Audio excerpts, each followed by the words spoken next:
মাত্র কয়েক ঘন্টার ব্যবধানে বদলে গেল মধ্যপ্রাচ্যের যুদ্ধের চিত্র।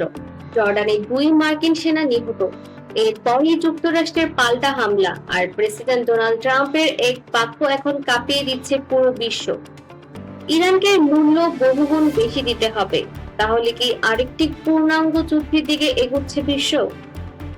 যুক্তরাষ্ট্রের সেন্ট্রাল কমান্ড বা সেন্টকম জানিয়েছে, জর্ডানের মার্কিন সেনাদের উপর হামলার উপর ইরানের বিরুদ্ধে নতুন দফায় মার্কিন সামরিক অভিযান চালানো হয়েছে।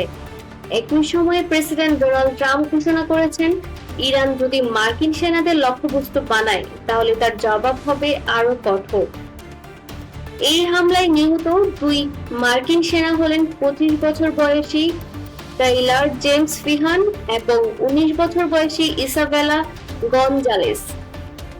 যুক্তরাষ্ট্রের তথ্য অনুযায়ী চলমান সংঘাতে এখন পর্যন্ত 17 জন মার্কিন সেনা নিহত হয়েছে।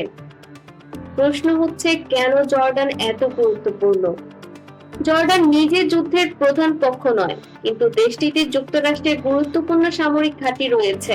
এখান থেকে ইরাক ও সিরিয়ার বিভিন্ন সামরিক অভিযান পরিচালনা করা হয়। বিশ্লেষকদের মতে, জর্ডানের হামলার মাধ্যমে শুধু মার্কিন সেনাদের নয়, পুরো যুক্তরাষ্ট্রের মধ্যপ্রাচ্যের কৌশলকেই চ্যালেঞ্জ জানানো হয়েছে। হামলার পর প্রেসিডেন্ট ডোনাল্ড ট্রাম্প তার সামাজিক যোগাযোগ মাধ্যমে ট্রুথ সোশ্যাল এর কঠোর বার্তা দিয়ে লেখেন, ইরান যদি একজন মার্কিন সেনার প্রাণ নেয় তাহলে তার মূল্য তাদের বহুগুণ বেশি দিতে হবে। এই বার্তাটি শুধু একটি রাজনৈতিক মন্তব্য ছিল না, নিরাপত্তা বিশ্লেষকদের মতে এটি ছিল সম্ভাব্য আরো কঠোর সামরিক অভিযানের স্পষ্ট ইঙ্গিত। এই বক্তব্য শুধু রাজনৈতিক বার্তা নয়, বরং ভবিষ্যৎ সামরিক পদক্ষেপেরও ইঙ্গিত হিসেবে দেখছেন অনেক নিরাপত্তা বিশ্লেষক। এখন সবচেয়ে বড় উদ্বেগের বিষয়, এই সংঘাত কি শুধু যুক্তরাষ্ট্র ইরানের মধ্যে সীমাবদ্ধ থাকবে, তা ছড়িয়ে পড়বে পুরো মধ্যপ্রাচ্যে। ইতিমধ্যে অঞ্চল জুড়ে মার্কিন ঘাঁটিগুলোতে নিরাপত্তা জোরদার করা হয়েছে।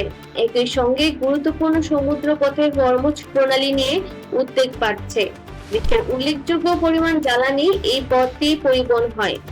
কোনো বড় সামরিক উত্তেজনা দেখা দিলে বৈশ্বিক তেলের বাজারে বড় ধাক্কা লাগতে পারে।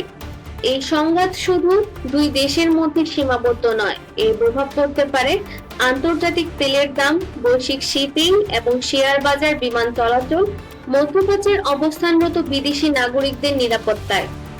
এদিকে যুক্তরাষ্ট্র তাদের নাগরিকদের জন্য বিশ্বব্যাপী সতর্কতা জারি করেছে, কারণ মধ্যপ্রাচ্যের উত্তেজনা অন্য অঞ্চলকেও প্রভাবিত করতে পারে।